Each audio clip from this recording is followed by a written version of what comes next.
మీదకి వచ్చాను. ముఖ్యంగా వారణాసిలో ఇదివరకు వెనుకంజలో ఉన్న ప్రధానమంత్రి నరేంద్ర మోదీ ఇప్పుడు అనూహ్యంగా పుంజుకున్నారు. 23,000 ఓట్ల ఆధిక్యంలో ప్రధానమంత్రి నరేంద్ర మోదీ వారణాసిలో వచ్చారు. అక్కడ ఆయన మూడోసారి పోటీ చేస్తున్నారు. గత 2 ఎన్నికల్లో థంపింగ్ విక్టరీ సాధించారు, థంపింగ్ మెజారిటీ సాధించారు. కానీ ఈసారి అనూహ్యంగా తొలి రౌండ్లో ఆయన వెనుకంజలో కనిపించడంలో ఒక్కసారిగా బీజేపీ శ్రేణుల్లో ఉత్కంఠ, ఆందోళన చెలరేగిన పరిస్థితి. కానీ ఇప్పుడు తాజా అప్డేట్స్ ప్రకారం చూస్తూ ఉన్నాం మనం. వారణాసిలో ప్రధానమంత్రి నరేంద్ర మోదీ పుంజుకున్నారు. 23,000 ఓట్ల ఆధిక్యంలోకి ప్రస్తుతం ఆయన వచ్చారు. ఓవరాల్గా ఒకసారి చూస్తే మనకు బీజేపీ నంబర్ తగ్గడానికి 2 రాష్ట్రాలు చాలా కీలకంగా కనిపిస్తున్నాయి. ఒకటి ఉత్తరప్రదేశ్లో దేశంలోనే అతిపెద్ద రాష్ట్రం, అదే రకంగా అత్యధికంగా లోక్సభ స్థానాలున్న రాష్ట్రం. అక్కడ 80 సీట్లుంటే అందులో గత ఎన్నికల్లో 62 సీట్లలో బీజేపీ విజయం సాధించింది. కానీ ఈసారి గట్టి దెబ్బ పడింది.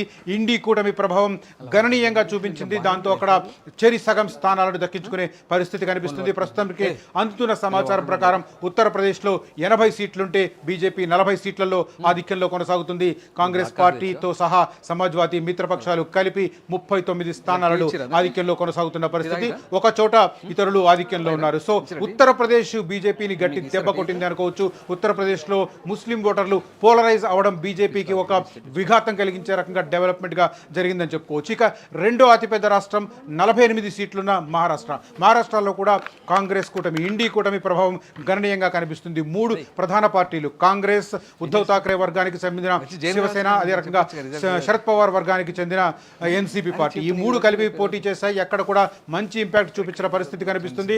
మొత్తం 48 సీట్లుంటే ఆల్మోస్ట్ 24 సీట్లకు పైగా ఇండి కూటమి దక్కించుకునే అవకాశాలు కనిపిస్తున్నాయి. అక్కడ కూడా బీజేపీకి గట్టి దెబ్బ తగిలింది అని చెప్పుకోవచ్చు.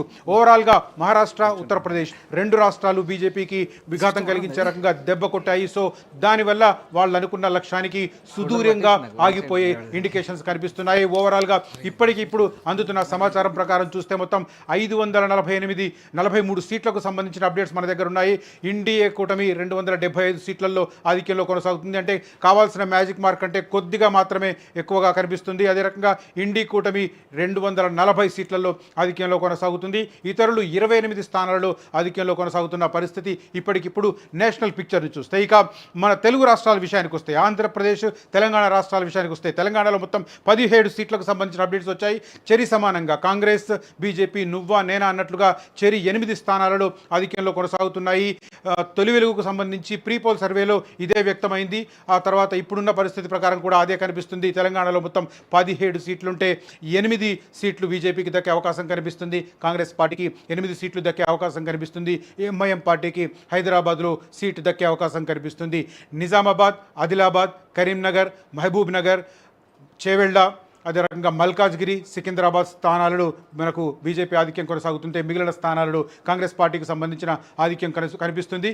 మహబూబాబాద్, ఖమ్మం, నల్గొండ నియోజకవర్గాలలో థంపింగ్ విక్టరీ సాధించే అవకాశం కనిపిస్తుంది కాంగ్రెస్ పార్టీ. ఇప్పటికే అక్కడ 1,00,000 మెజారిటీతో కొనసాగుతున్నారు అక్కడి కాంగ్రెస్ అభ్యర్థులు ఇప్పటికిప్పుడు అంత సమాచారం ప్రకారం. ఇక ఆంధ్రప్రదేశ్ విషయానికి వస్తే మొత్తం 25 లోక్సభ సీట్లుంటే టీడీపీ కూటమి 21 సీట్లను దక్కించుకునే అవకాశం కనిపిస్తుంది. వైసీపీ, అక్కడ అధికారంలో ఉన్న వైసీపీ కేవలం 4 స్థానాలకు పరిమితమయ్యే అవకాశం కనిపిస్తుంది. మొత్తం మీద జాతీయ స్థాయిలో ఎన్డీఏలో బీజేపీ తర్వాత రెండో అతిపెద్ద పార్టీగా తెలుగుదేశం పార్టీ అవతరించబోతున్న ఇండికేషన్స్ ఇప్పటికిప్పుడు అందుతున్న ట్రెండ్స్ ప్రకారం తెలుస్తుంది. ఓవరాల్గా అసలు ఏంటి పరిస్థితి అనేది అనలైజ్ చేసే ప్రయత్నం చేద్దాం. ప్రస్తుతం పొలిటికల్ అనలిస్ట్ పుల్లారావు గారిని ట్రై చేస్తున్నాం. ఒకవేళ ఆయన లైవ్లో అందుబాటులోకి వస్తే అసలు ఉత్తరప్రదేశ్లో ఏం దెబ్బ కొట్టింది, మహారాష్ట్రలో ఏ అంశం ప్రభావం చూపించింది అనే అంశాన్ని కూడా ఒకసారి చర్చించే ప్రయత్నం చేద్దాం. ఒకసారి ఆంధ్రప్రదేశ్ అసెంబ్లీకి సంబంధించి నంబర్స్ చూసే ప్రయత్నం చేద్దాం. ఆంధ్రప్రదేశ్ అసెంబ్లీలో మొత్తం 175 సీట్లుంటే వైసీపీ 23 స్థానాలకే పరిమితమయ్యే అవకాశం కనిపిస్తుంది.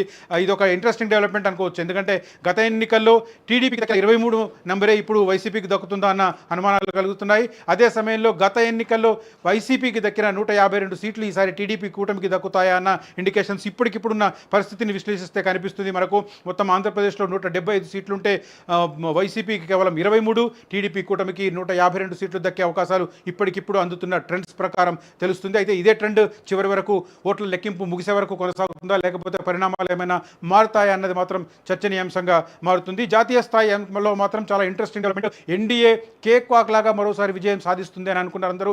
నల్లేరు మీద నడికే అనుకున్నారు, కానీ అందుకు భిన్నమైన పరిస్థితి ఇప్పుడు కనిపిస్తుంది మనకు. ఎన్డీఏ కూటమి కేవలం మ్యాజిక్ మార్కు దాటి ఆగిపోయే అవకాశం కనిపిస్తుంది. ఇదే ట్రెండ్ కనుక చివరిలో తారుమారైతే అనూహ్యంగా ఇండి కూటమి కూడా పుంజుకునే అవకాశాలు కూడా ఉన్నాయి. అది జరుగుతుందా లేదా అన్నది వేచి చూడాలి. అయితే అందరి దృష్టిని ఆకర్షించిన వారణాసి నియోజకవర్గంలో మాత్రం ఇప్పుడు పరిస్థితి మారిపోయిన పరిస్థితి. అక్కడ వెనుకంజలో ఉన్న ప్రధానమంత్రి నరేంద్ర మోదీ ఇప్పుడు పుంజుకున్నారు. 23,000 ఓట్లకు పైచీలకు ఆధిక్యంలోకి వచ్చిన పరిస్థితి కనిపిస్తుంది. ఒకసారి పొలిటికల్ అనలిస్ట్ వెంటపాటి పుల్లారావు గారిని కాంటాక్ట్ చేసే ప్రయత్నం చేస్తున్నాం. ఒకసారి డిస్కస్ చేద్దాం, పరిస్థితి ఎలా ఉంది ఏంటి అనేది కూడా తెలుసుకునే ప్రయత్నం చేద్దాం. మనం స్క్రీన్ మీద చూస్తున్నాం, హైదరాబాద్ నుంచి బీజేపీ అభ్యర్థిగా పోటీ చేసిన మాధవీలత టెంపుల్లో ప్రార్థిస్తుంది తన విజయం కోసం. ఉదయం కౌంటింగ్ ప్రారంభమైన తర్వాత ఆమె ఆలయాల సందర్శనకు దిగారు. కౌంటింగ్ సెంటర్లను చూస్తూనే ఆలయాలను సందర్శిస్తూ ఉన్నారు. తన విజయం సాధించే రకంగా చూడాలని భగవంతుని కోరుకుంటున్న పరిస్థితి మనం స్క్రీన్ మీద చూస్తూ ఉన్నాం.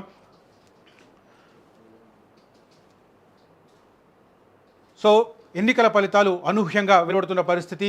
ఎగ్జిట్ పోల్ ఫలితాలకు పూర్తిగా భిన్నంగా ఇప్పుడు మనకు ఇండికేషన్స్, ఈ ట్రెండ్స్ వస్తున్న పరిస్థితి. కౌంటింగ్కు సంబంధించి దేశవ్యాప్తంగా 543 నియోజకవర్గాలకు సంబంధించి